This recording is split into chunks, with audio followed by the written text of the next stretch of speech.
목요일 아침입니다. 이 목요일 아침에 하나님 앞에 예배하러 나오신 여러분을 우리 주님의 이름으로 환영합니다. 이 시간 우리 하나님 앞에 함께 찬양하며 나아가기를 원합니다. 오직 예수뿐이네 은혜 아니면 내가 주님 앞에 살아갈 수가 없습니다. 우리 마음을 담아서 함께 찬양하며 나아가지요.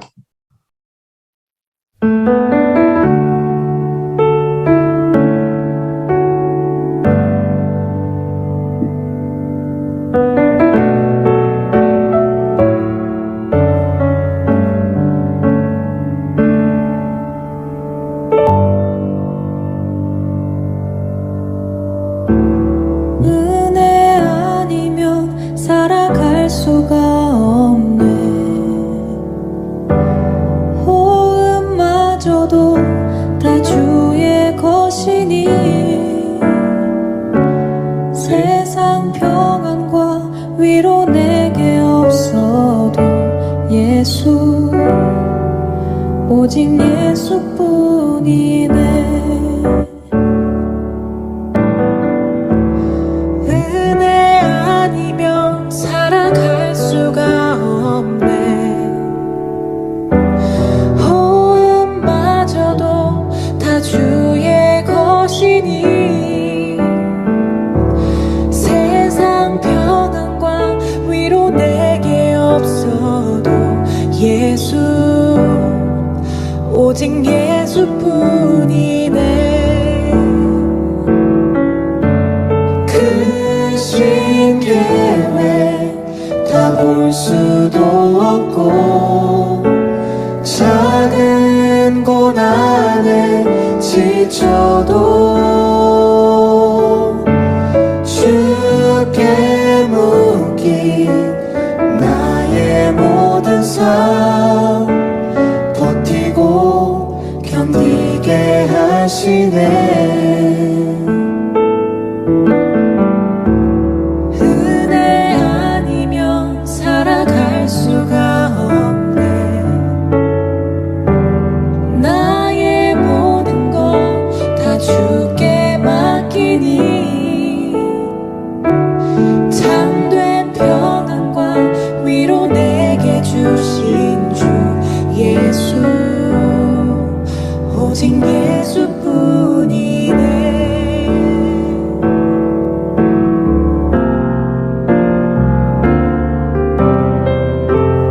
은혜 아니면 살아갈 수가 없네. 호흡마저도 다 주의 것이니 세상 평안과 위로 내게 없어도 예수, 오직 예수뿐이네. 크신 계획 다 볼 수도 없고 작은 고난에 지쳐도 주께 묶인 나의 모든 삶 버티고 견디게 하시네. 크신 계획 다 볼 수도 없고 작은 고난에 지쳐도 주께 묶인 나의 모든 삶 버티고 견디게 하시네. 은혜 아니면 살아갈 수가 없네. 나의 모든 것 다 주께 맡기니 참된 평안과 위로 내게 주신 주 예수, 오직 예수뿐이네.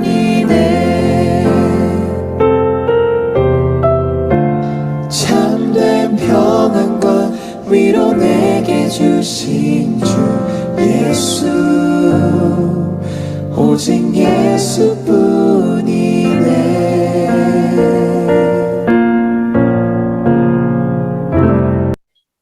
아멘.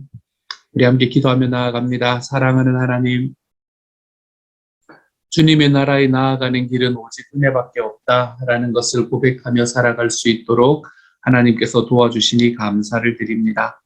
주님께서 우리들에게 주시는 삶의 과정들이 하나님이 우리에게 주시는 은혜의 길임을 하나님 다시 한번 고백하는 시간 될 수 있도록 주여 도와주시고, 하나님께서 우리에게 주신 은혜로 인해서 살아가는 그 삶이 하나님이 주시는 그 신 은혜 안에서 우리의 삶에 큰 기쁨을 줄 수 있는 하나님의 삶이 될 수 있도록 도와주옵소서.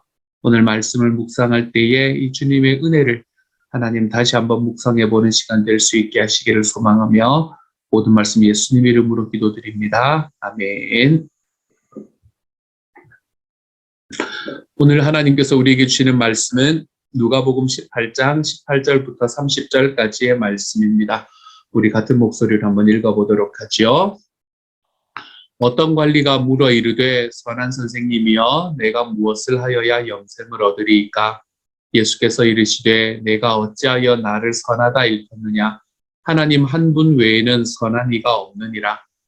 내가 계명을 안 하니 간음하지 말라, 살인하지 말라, 도둑질하지 말라, 거짓 증언하지 말라, 내 부모를 공경하라 하였느니라.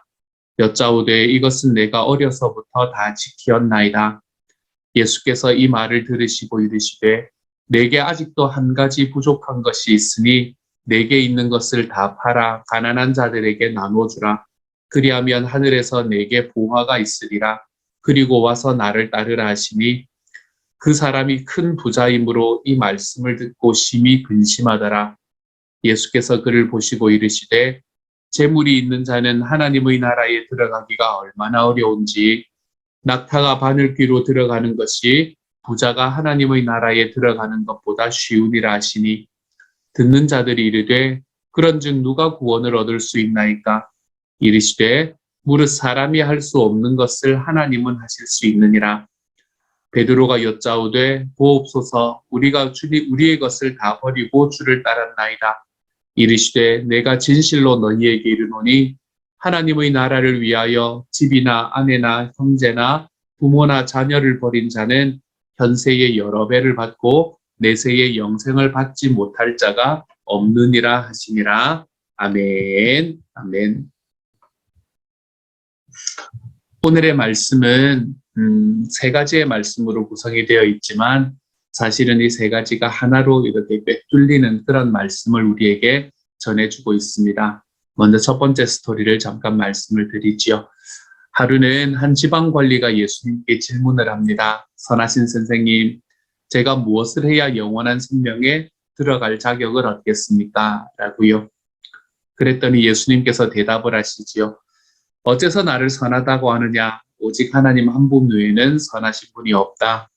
계명을 바라봐라. 계명에 간음하지 말라, 살인하지 말라, 도둑질하지 말라, 거짓말하지 말라, 내 부모를 공경하라 하지 않았더냐. 그랬더니 이 지방관리가 말합니다. 선생님, 제가 기억하기로는 그 계명들을 제가 어릴 때부터 다 지켰습니다.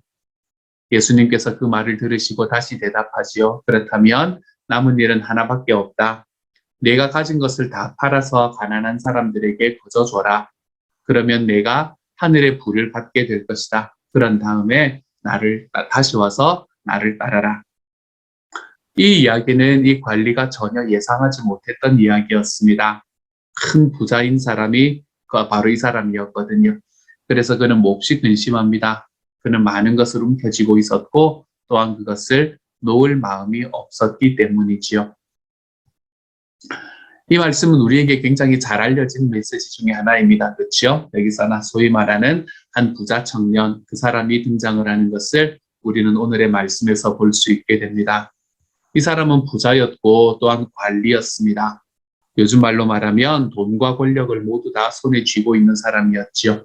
그리고 하나님의 율법도 제법 잘 지키고 있는 사람이었던 것 같습니다. 그런데 이 사람이 살아가는 가운데에서 마음에 뭔가 허전한 것이 있었던 것 같아요. 그러니까 예수님께 나와서 영생을 얻는 방법을 물었겠지요. 어쩌면 예수님의 사역과 예수님의 말씀을 보면서 도전을 받고 있었는지도 모르겠습니다. 이렇게 영생을 얻는 방법이 무엇입니까? 라는 이 관리에게 예수님은 계명을 지키라 라고 이야기를 하십니다. 이 계명을 지키라 라는 예수님의 말씀도 좀 신기합니다. 지금 우리는 행위로는 구원을 얻지 못하고 오직 하나님의 은혜로 그리고 믿음을 통해서만 구원을 얻는다는 것을 알고 있지요.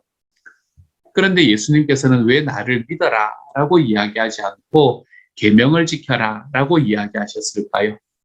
그 이유는 아마도 그 메시지를 통해서 이 청년 관리가 스스로 뭔가 깨닫게 하시고 싶으신 부분이 있었을 것 같습니다.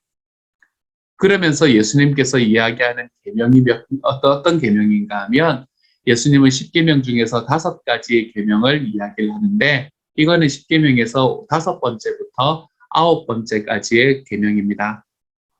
10계명 중에서 첫 번째부터 네 번째 계명까지는 하나님과의 관계를 이야기하고 5번째부터 10번째 계명까지는 사람들과의 관계를 규정하고 있지요. 그런데 예수님께서 굳이 첫 번째부터 네 번째까지의 계명을 거론하지 않고 뒤에 것만을 말씀하고 계시는 것을 볼 수 있게 됩니다. 그런데 거기다가 10번째의 계명은 또 빠뜨리고 계시지요. 10번째의 계명이 무엇입니까? 내 이웃의 것을 탐내지 말라라는 것입니다. 제 생각에는 아무래도 예수님께서 이 10번째 계명을 일부러 빼놓으신 것 같습니다. 5번째부터 9번째까지 계명을 이야기하시는 예수님의 말씀에 그는 내가 어릴 때부터 다 지켰던 내용입니다 라고 대답합니다. 그랬더니 예수님은 드디어 전곡을 찌르시면서 이 사람의 삶을 다시 한번 돌아볼 수 있는 기회를 가지게 하십니다. 그러면서 무엇이라고 이야기하나 하면 내가 가진 것을 다 팔아서 가난한 자들에게 나누어 주고 온 다음에 나를 따라라 라고 이야기를 하시지요. 이런 요청을 예상하지 못했던 이 사람은 굉장히 근심하게 됩니다. 가진 것이 너무 많았거든요. 그래서 예수님께서는 결국에 그가 탐내지 말라라고 이야기하시는 하나님의 10번째 계명뿐만 아니라 첫 번째 계명인 너는 나 외에는 다른 신을 섬기지 말라라는 것도 지키지 않고 있다는 것을 이 질문을 통해서 드러내고 계십니다. 이 사람의 신은 무엇이었나요? 이 사람의 신은 재물이었지요. 그는 예수님을 위해서 하나님을 위해서 무엇인가를 더 할 마음은 가지고 있었지만 무언가를 포기할 준비, 주인을 바꿀 준비는 되지 않았던 것 같습니다. 이 청년 관리만 그렇습니까? 사실 지금도 많은 사람들이 그렇게 생각합니다. 지금 내가 하고 있는 것들, 지금 가지고 있는 삶의 자세를 유지하면서 거기에 뭔가 추가만 하면 우리가 구원을 얻을 수 있다라고 생각하는 경우가 많지요. 하지만 회개라는 것은 그런 것이 아닙니다, 여러분. 회개한다라는 것은 주인을 바꾸는 작업입니다. 회개한다라는 것은 내 삶의 방향을 돌이키는 결단입니다. 내 삶이 나 중심의 삶에서 하나님 중심의 삶으로 옮겨가는 것이지요. 그 과정에서 버려야 할 것들, 포기해야 할 것들도 굉장히 많이 나타납니다.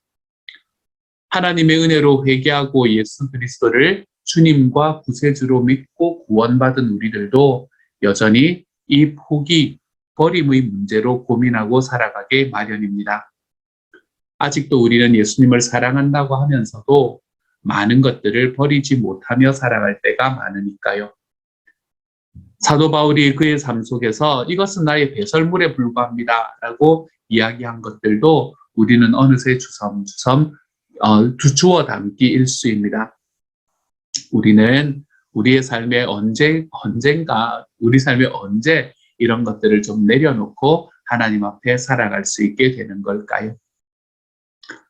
오늘의 말씀에서 이제 이 이야기가 끝이 나고 난 다음에 예수님께서 그의 반응을 보시고 마치 알고 있었다는 듯이 이렇게 이야기하십니다. 많이 가진 사람이 하나님 나라에 들어가는 것이 얼마나 어려운지 아느냐.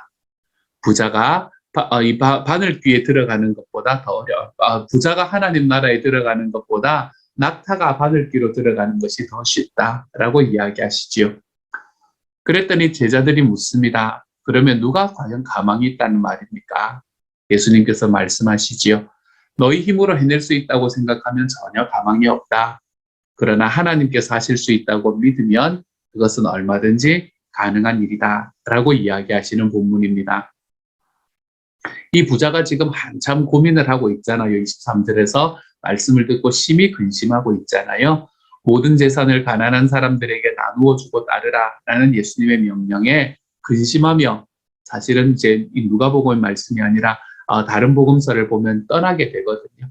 그렇게 떠난 부자를 보고 예수님께서는 유대인의 격언을 딱 들어가지고 제자들을 가르치기 시작합니다. 부자가 하나님 나라에 들어가는 것보다 낙타가 바늘귀에 들어가는 것이 더 쉽다.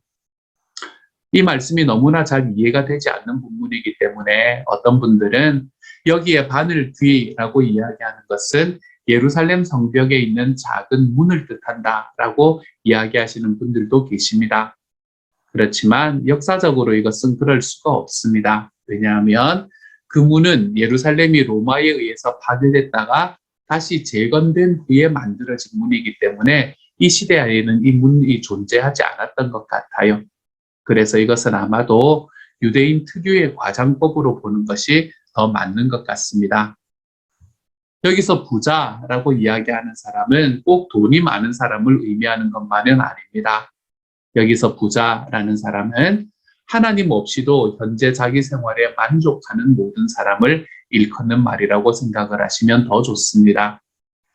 뭔가를 많이 소유하는 사람은 복종과 겸손, 섬김과 나눔의 삶을 가지지 못하는 경우가 많고 설사 그런 삶을 향유하더라도 영적인 굶주림을 잘 인지하지 못하게 되거든요. 그래서 하나님 앞으로 잘 나아오지 못하게 되는 경우가 많거든요. 얼마나 안타까운 일인지 모릅니다. 여러분의 삶을 한번 돌아보십시다. 여러분은 어떨 때 하나님에 대한 믿음을 가지게 되셨나요? 인생에 대한 고민과 결핍, 그것에 대한 공허함과 영적인 갈증으로 하나님 앞에 나오게 되셨습니까?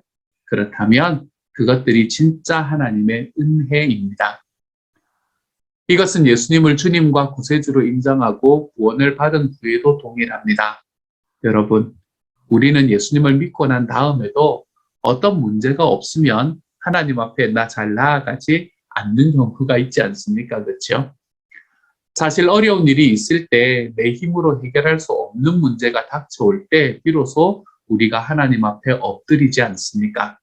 그런 의미에서 우리는 고난이 축복이다라고 이야기할 수밖에 없는 것 같아요. 당시에는 물질을 많이 가지는 것이 하나님의 축복의 증거라고 생각을 하던 때였습니다. 제자들도 그러한 문화에 굉장히 많이 젖어 들어가고 있었지요. 이런 제자들에게 예수님이 말씀하셨던 이 부자가 하나님의 나라에 들어가기 어렵다라는 이 말씀은 너무나 충격적이었을 거예요. 그래서 제자들은 질문을 합니다. 그럼 누가 구원을 받을 수 있습니까? 라고요. 예수님께서는 사람은 못하지만 하나님은 하실 수 있다 라고 대답을 하시지요. 이건 또 무슨 말씀입니까? 하나님의 은혜가 임하면 부자들도 하나님의 나라에 들어갈 수 있다는 말이지요. 반전의 반전이 일어나고 있는 겁니다. 사실 우리 주위에도 재물이 많지만 영적인 굶주림을 동일하게 경험하고 하나님께 나아오는 사람들이 있지 않습니까? 그렇죠? 그래서 결국에는 우리의 삶이 부자인가 부자이지 않는가, 이것이 하나님의 나라에 갈 수 있는가 없는가를 결정하는 것은 아니라는 결과에 도달하게 됩니다. 결국에 우리가 하나님의 나라에 들어가게 되는 것은 오직 하나님의 은혜다라는 결과에 도달하게 되지요. 우리 모두는 우리의 어떠함에 상관없이 하나님의 은혜로 구원을 받았습니다. 내가 된 것은, 나의 나 된 것은 오직 주님의 은혜입니다. 그리고 그 은혜를 찬양하며 살아가 볼 수 있는 오늘 하루가 되어갈 수 있기를 소망합니다. 이렇게 예수님께서 하나님의 은혜, 그리고 부자에 관한 것, 돈에 관한 것, 그리고 하나님의 나라에 관한 것을 이야기하시자 베드로가 이야기의 주도권을 다시 잡으려고 이렇게 말하기 시작합니다. 주님 보십시오. 우리는 가진 것을 다 버리고 주님을 따랐습니다. 그렇지 않습니까? 라고요. 예수님께서 그랬던 그에게 대답을 하시지요. 그렇다. 너희는 그렇게 살아갔던 것을 결코 후회하지 않을 것이다. 집과 배우자와 형제 자매와 부모와 자식과 그 무엇을 희생하고서 손해볼 사람은 아무것도 없다. 너희 평생에 그 모든 것을 여러 배로 돌려받을 것이고 거기에 영원한 생명도 더하여 받을 것이다. 라고 말씀하시죠. 부자는 원래 하나님 나라에 들어가기가 어렵지만 하나님은 모든 것을 하실 수 있다라는 좀 알쏭달쏭한 예수님의 말씀을 들었던 베드로가 자기 속에 있는 말을 드러내기 시작한 본문입니다. 주님, 우리는 가진 것을 다 버리고 주님을 따랐습니다. 베드로가 왜 이렇게 질문을 하게 됐는지는 여러분 대충 짐작이 가시지요, 그렇죠? 베드로는 예수님께 칭찬을 듣고 싶었을 겁니다. 그리고 또 앞으로 나아가서 그 천국의 보상에 대한 약속을 다시 한번 받고 싶었겠지요. 사실 예수님을 쫓아다녔던 제자들은 이 부자가 해내지 못했던 일을 해내고 있는 사람들이기는 했습니다. 그들은 자신의 이전의 삶을 모두 포기하고 주님을 따랐던 사람들이니까요. 자기의 가족과 직업을 버리고 지금 예수님을 따르고 있지 않습니까? 그러니까 이들은 칭찬받을 만합니다. 예수님은 그런 베드로에게 하나님의 나라를 위해서 무언가를 버린 사람은 반드시 보상을 받게 될 것이다 라고 이야기하고 있습니다. 그런데 그 보상에는 두 가지의 차원이 있네요. 현재의 차원과 내세의 차원, 이 두 가지의 차원이 있네요. 일단 예수님은 이 땅에서 여러 배의 보상을 받게 될 것이다 라고 이야기하십니다. 야, 이게 정말입니까? 헌금을 하면 여러 배로 돌려받게 된다는 이야기인가요? 물론 그런 의미도 들어 있습니다. 하나님께 귀한 것을 드렸을 때 더 크게 돌려받는 경우도 많이 있지요. 그렇지만 그뿐만 아니라 다른 방법으로 여러 배를 돌려받는 경우도 있습니다. 바로 교회를 통해서 돌려받는 경우가 저는 이 경우라고 생각을 해요. 교회에서 많은 형제 자매들을 얻게 되고 이렇게 우리가 가지고 있는 혈육보다 더 가까운 형제 자매들을 얻게 되고 나의 소유를 나누게 되고 더 풍성한 은혜로 서로 돕게 되는 바로 그러한 공동체를 얻게 되는 것입니다. 저는 이것이 굉장히 중요한 보상 중에 하나라고 생각을 합니다. 그것만 있습니까? 말씀은 우리에게 지금 우리가 살아가는 현재에서의 보상뿐만이 아니라 내세에서는, 즉 우리가 완성되는 하나님의 나라에 가서는 영생, 즉 영원한 생명을 얻게 될 것이다 라고 이야기합니다. 처음에 이 이야기를 시작하였던 그 부자 청년이 얻기를 원했던 바로 그것이었지요. 사실은 이 영생, 영원한 생명이라는 것이 가장 크고 귀중한 보상이 됩니다. 그리고 이것은 죽은 다음에 비로소 얻는 것이 아니라 이 땅에서 이미 누리기 시작하는 것이기도 하고요. 사랑하는 여러분, 혹시 예수님 때문에 포기하신 것이 있으신가요? 만약에 그러셨다면 이미 훨씬 더 좋은 것들을 경험하고 계실 것 같네요. 그렇지 않습니까? 설사 아직 그렇지 않더라도 후회하지 마십시오. 여러분은 곧 우리 주님이 주시는 하나님의 선물을 받게 될 것입니다. 게다가 이 모든 것들이 완성되는 그날에는 우리가 지금 감히 상상할 수도 없는 어마어마한 선물들을 누릴 수 있게 될 거예요. 그게 예수님께서 우리에게 말씀하신 포기의 결과입니다. 오늘 하루 살아가시면서 주님 때문에 내가 무언가를 포기하는 것이 하나도 어렵지 않은 삶, 그것을 통해서 내가 이 땅에서는 여러 배로 얻고 그리고 천국에서의 영생까지도 함께 얻을 수 있는 하나님의 사람이 되어가는 저와 여러분이 되어가시기를 우리 주님의 이름으로 축복합니다. 이 시간 같이 하나님 앞에 한번 기도하며 나아가기를 원합니다. 같이 기도할 때 주님, 제가 하나님 앞에 포기할 수 있는 것이 무엇이 있습니까? 그것을 주시니 감사합니다. 주님께서 나의 삶의 주인 되어주심으로 제가 기꺼이 주님 앞에 저의 시간과 저의 물질들을 하나님이여 내 주님의 소원을 위해서 좀 사용해 보는데 부족함이 없는 하나님의 사람이 되게 하여 주옵소서. 그래서 내가 이 땅에서 여러 배로 얻고 또한 우리 천국에서의 영생을 얻을 수 있는 하나님의 사람이 되게 하여 주옵소서. 이 시간 우리의 결단의 기도를 하나님 앞에 한번 드려볼 수 있는 시간이 되기를 원합니다. 함께 한번 기도하겠습니다. 사랑하는 하나님,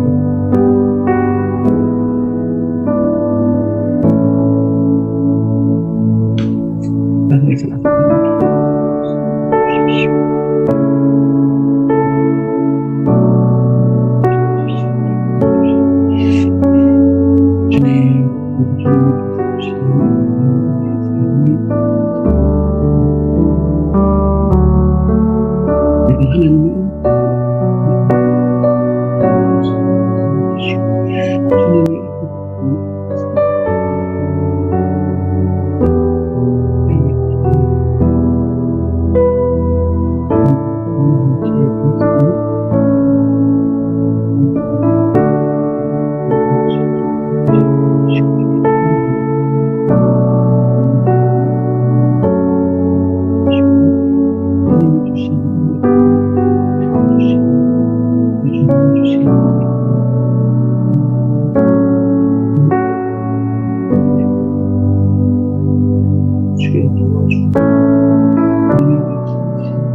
우리 주님께서 주시는 내가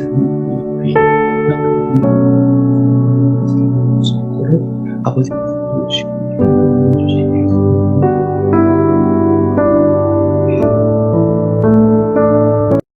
사랑하는 하나님, 감사를 드립니다. 주님께서 저희들에게 우리들의 삶에서 내가 재물이 많건 물질이 많건 물질이 많지 않건 내 하나님에 대한 그 갈망함이 우리의 마음속에 있을 때에 우리를 은혜로 구원해 주시니 감사를 드립니다. 그러한 삶을 하나님께서 은혜로 주셨으니 저의 삶에 내가 정말 소중하다고 생각하는 것들을 하나님 앞에 포기하며 걸어가 볼 수 있고 주님 앞에 드리며 걸어가 볼 수 있는 삶의 결단을 또한 허락하여 주시니 감사합니다. 주님의 소원을 위해서 나의 것을 내어드리는 것이 하나도 불편하지 않는 삶을 살아가게 하여 주시고, 그래서 우리가 주님 앞에 걸어갈 때마다 하나님께서 우리에게 주시는 이 땅에서의 복과 또한 우리 천국에서의 영생의 복이 하나님 우리 모두에게 채워질 수 있는 오늘 하루가 될 수 있도록 하나님 도와주옵소서. 주님을 위해 드리는 것이 하나도 아깝지 않은 하루, 하나님 그 하루로 우리의 삶을 감싸 안아주시기를 소망합니다. 주님 불쌍히 여겨 주옵소서. 모든 말씀 우리 주님 예수님 이름으로 기도드립니다. 아멘. 하늘에 계신 우리 아버지여, 이름이 거룩히 여김을 받으시오며 나라 임하옵시며 뜻이 하늘에서 이룬 것 같이 땅에서도 이루어지이다. 오늘날 우리에게 일용할 양식을 주옵시고 우리가 우리에게 죄 지은 자를 사하여 준 것 같이 우리 죄를 사하여 주옵시고 우리를 시험에 들게 하지 마옵시고 다만 악에서 구하옵소서. 대개 나라와 권세와 영광이 아버지께 영원히 있사옵나이다. 아멘.